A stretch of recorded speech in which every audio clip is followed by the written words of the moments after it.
back in London. Well, when I got in London, there was British consul or whoever it was to meet me, and they took charge of me and my luggage and took me to the Greenwich Hospital, which is away up the Thames, up above London in the inland side of London. And there was one of these foremast schooners laying there in the Thames where they teach the trainees for the Navy. And the Greenwich Hospital is somewhere there. Anyway, when I arrived there, I don't know who received me, but I was escorted to the hospital and reported to the doctor. The doctor may have had a letter from Japan, but he didn't give me anything to present when I got in London, except my discharge book. In fact, I didn't have my discharge book either. I had that when I had my pay. And I was taken into the hospital, first put me on the floor down below, and then the doctors came about 2-3 days after and examined me, and they ordered me to go up on the second story. There was what they call a Somerset floor, and the doctors prescribed me every dinner time 1 pint mug of black stout. And I couldn't drink stout if you was to pay me. It seemed to be like coal tar to me. And there was a big Scotchman laying alongside the bed with me in the same room, and I always used to sneak the mug of stout to him, and he was smacking his chops to drink this stout, until the matron caught me one day, and then I got in hot water, and she laid watch for me. I had to drink it. And before I was there for about fortnight or 3 weeks, I used to look forward to my pint of stout dinner time. Yes, and anyway, I was there about 3 weeks or something like that, and they gave me another operation, and Dr. McGavin, he was a chief doctor there at that time, and he gave me the operation, and I was laying in bed till Christmas time. That was Christmas time 1911. The Christmas was 1910, but after the New Year was 1911, you know what I mean. And Christmas time, all hands that could get out of bed, they were allowed to get up, and so did I. I got up and I was wandering all day long on my feet, and towards the evening my feet felt to be like stabbing with needles and pins. But I kept my 2 feet all right, but I'd seen lots of those patients. They were in for 3 weeks in the hospital, and when they got up, they fell down. They couldn't stand on their legs. They reckoned too long in bed.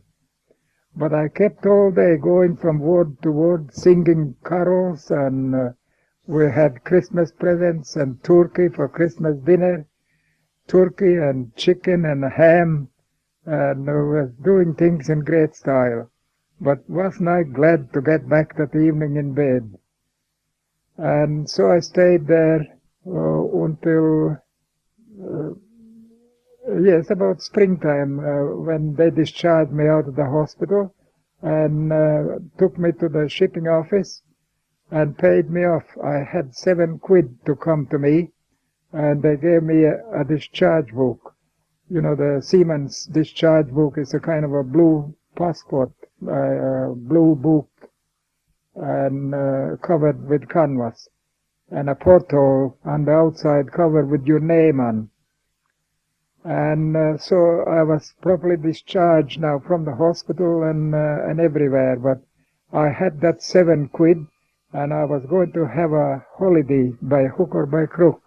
So I hated the big cities. I didn't like them. So I went to the Greenwich railway station, and you had to go through a black wall tunnel, they call it. You go a slight incline down underground and go under the Thames and up on the other side. And I walked into the station there, and I asked the chappie behind the counter, I want 2 shillings worth of tickets from London towards the country somewhere. So he looked in the ticket book and he tore up a ticket and said, that will cost you 2 shillings and it will take you to Chislehurst.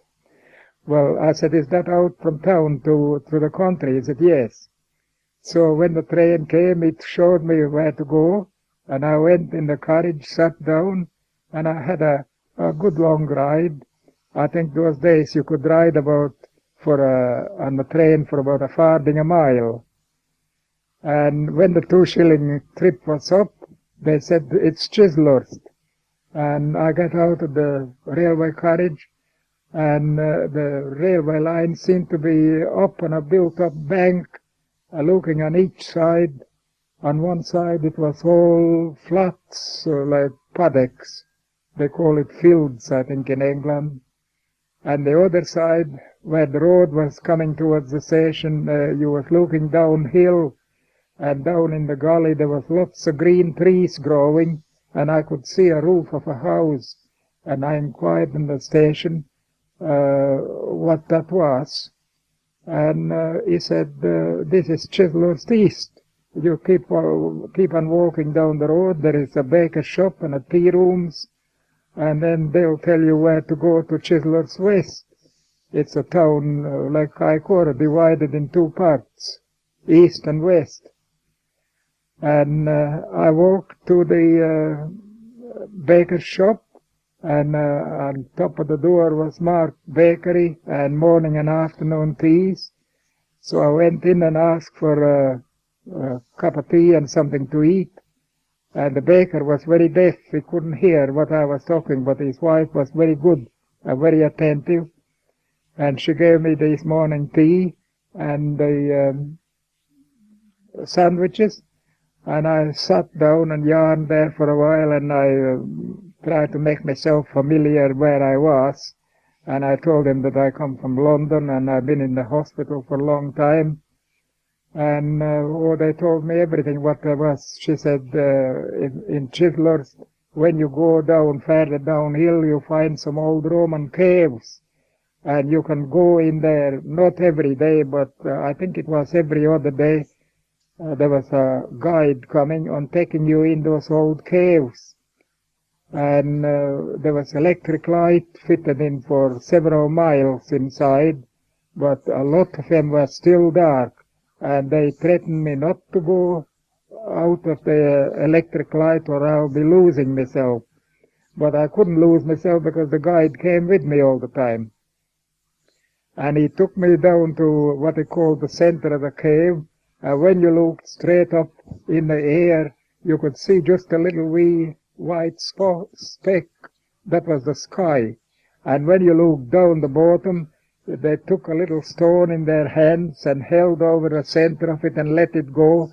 And I think it took about 5 seconds before you heard the splash of the water. So that's how deep it was down in the ground and how far down was the water. And in the middle was like a domed roof carved out of sandstone. You know, the hill consisted of sandstone. And they reckon that the old Romans, when they invaded England, that where the old English people used to hide in those caves, and all the excavation was done with hands. So it was really wonderful. Well, after I had a walk through, I walked up to the other end of the town on my own, and there was a row of cottages. So they called them the Eugenie cottages.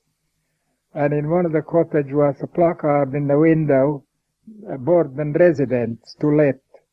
So I went in and inquired, and a middle-aged lady answered the door, and I asked whether I could get a week's board. She said yes, she's got a room upstairs, and I could get a week's board, but she would like me to pay £1 in advance for the week. So I said yes, that's all right, I'm willing to do that. So I gave her £1, and she took me upstairs, showed me where the room was, and I think it was after dinner when I got there. But then tea time, she sang out to me, the tea is ready. And there was she was a widower, and she had one girl about 13 and boy about 15. The boy was working somewhere, but the girl was just helping mother at home. And I was there wandering around from Chislehurst West, that was in Chislehurst West, to Chislehurst East, had a morning tea there, and they had a dog, a kind of it was like a wolf terrier, so something light grey, and they christened the dog Strahl. I said, why do you call the dog Strahl? Oh, she said, because we had a visitor here and his name was Strahl, and we named the dog after him. Oh, I said, that's all right, that's very nice to remember. And it was in Chislehurst when I first learned to ride a bike. In Chislehurst West there was 2-3 shops and a fitting shop or a blacksmith shop. There was a bike shop and there were several bikes there. And you know, with all the years that I went to sea, I never had a chance to put my legs across a bicycle. And when I was at home, a young fella, I never seen one. There was no such things as bikes or cars or anything. And I asked at the bike shop one day whether I could hire one out. And they said yes. And I never been on a bike before. And they pushed me out sort of brand new looking bike. I said, I don't want that one. I said, I would prefer an old one. In case I break it up, then I wouldn't have to pay so much damages. So they wheeled me out an old crock with the long axle on the left hand side to put your foot on, and then you give 2-3 kicks with the right foot on the ground, and the wheels started to go around, and then you jump on.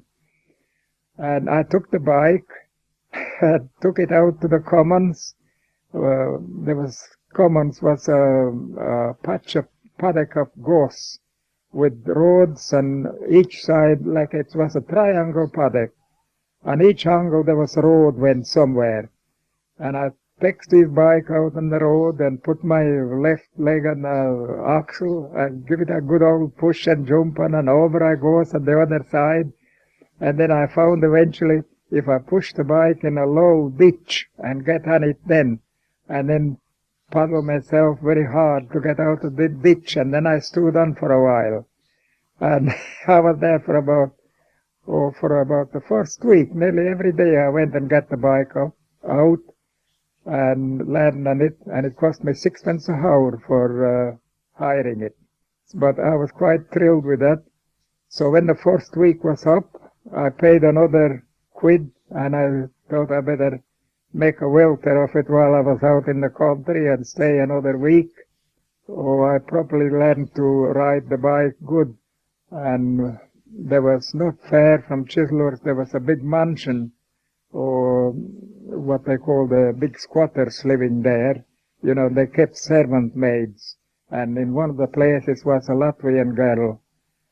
So this boy at whom where I was staying was telling me. And one day he took me along and introduced me to this Latvian girl. And I asked her whether she would come out for a ride on Sunday with me on the bicycle. And she was only too willing. So we walked along to this bike shop, and I took my own old crock and a bike for her because she could ride well. And we rode away along the road somewhere, I don't know where in the country, somewhere about a hour's ride. And when we got a good distance away, I got tired. I said to her, we better sit down for a while and have a spell. All right, says she. And we sits down and have a spell. And was chatting away olden times. You know, she could speak Latvian quite good, and so could I. And we got quite chummy. And then after a while I said, now better, it's time we set sail for home again. And all right, says she. And we jumps on the bike. And I could get up much easier on the bike then. And we biked back to the shop. And it was just about after sunset, getting dusk, you know, getting dark a bit. And she says, by Joe, I'm late. I'll have to hurry home. And she says, there's a shortcut across the commons, we better go across there. I said, all right, anything for quiet life. So I followed her, and we went across the common, and getting into the middle of the common, there was a couple laying down. All of a sudden they jumped up and disappeared somewhere in the dark, I don't know where, but they were up to no good.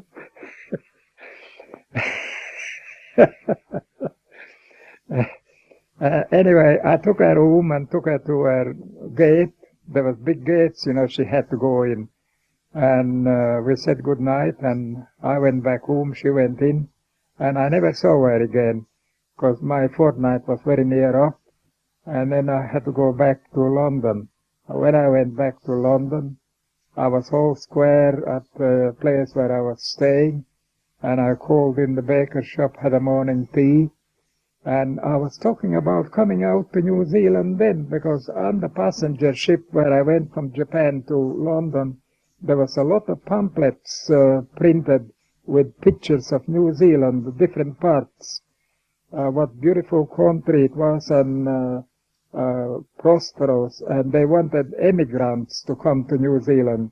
And I made my mind up. I thought, when I go back to sea, I'll go at least for a trip to New Zealand.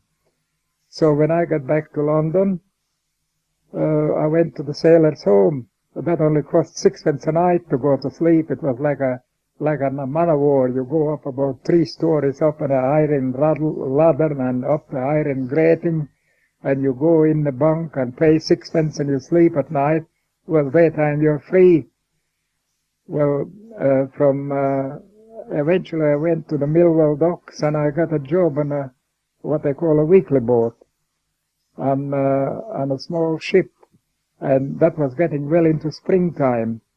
And my leg was healed that much up that, I could bike and I could walk, and I didn't know that I was in hospital at all, and I was recuperated. And then after that little ship, I took another ship into the Mediterranean for about 3 months run. And while I was in the Mediterranean, King George V was coronated. Well, you know what year that is, if you just have a look back in the history.